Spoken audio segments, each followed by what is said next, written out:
السلام علیکم، بسم اللہ الرحمن الرحیم۔ شروع اللہ کے نام سے جو نہایت مہربان رحم کرنے والا ہے۔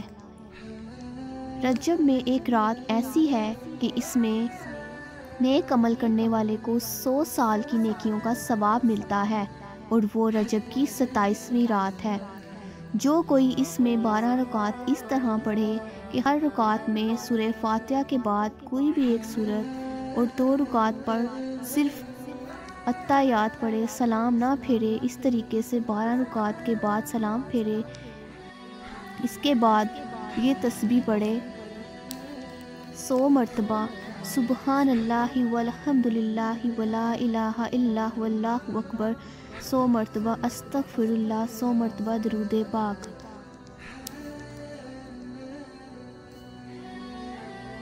دس سال کے گناہوں کا کفارہ۔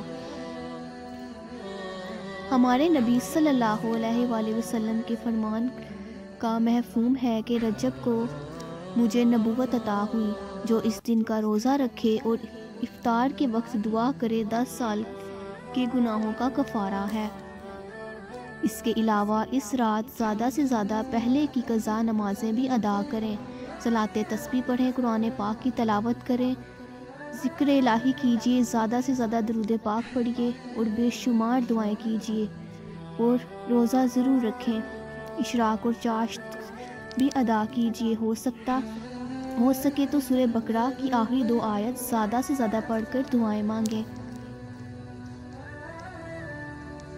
معراج کی رات وہ عظیم الشان رات ہے جب ہمارے نبی صلی اللہ علیہ وسلم عرش پر گئے تھے اور اللہ تعالیٰ سے ملاقات فرمائی تھی۔ یہی وہ رات ہے جب اللہ تعالیٰ نے امت محمد کو صلی اللہ علیہ وسلم کو 50 نمازیں تحفے میں دی تھیں، جس سے اپنی امت کی آسانی کے لیے حضور صلی اللہ علیہ وسلم نے 50 سے 5 کروائیں، لیکن قربان اپنے رب کی کریمی پر وہ 5 پر 50 کا ثواب ہی دیتا ہے۔ جو بندہ اس نیت سے نماز پڑھے کہ مجھے 50 نمازوں کا ثواب ملے گا، تو انشاءاللہ اسے اتنا ہی ثواب ملے گا۔ یہی وہ رات ہے جس میں اللہ تعالیٰ نے حضور صلی اللہ علیہ وسلم کو دوسرے تحفے سے نوازا، اور وہ ہے سورہ بقرہ کی آخری 2 آیت۔ یہ قرآن کریم کی سب سے پاورفل آیت ہے۔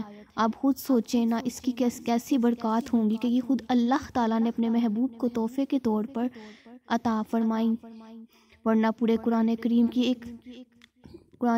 کی ایک آیت کی ذریعے نازل ہوئی۔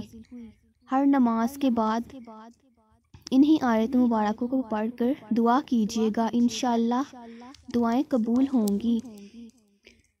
اللہ تعالیٰ آج کی رات ہم سب کو عبادت کرنے کی توفیق عطا فرمائے۔ اپنی دعاؤں میں مجھے بھی ضرور یاد رکھیے گا۔ میرے چینل کو سبسکرائب کرنا مت بھولیے گا۔ مزید اچھی ویڈیوز دیکھنے کے لیے چینل کو لائک کریں، ویڈیوز کو شیئر کریں۔ خوش رہیے اور خوشیاں بانٹیے۔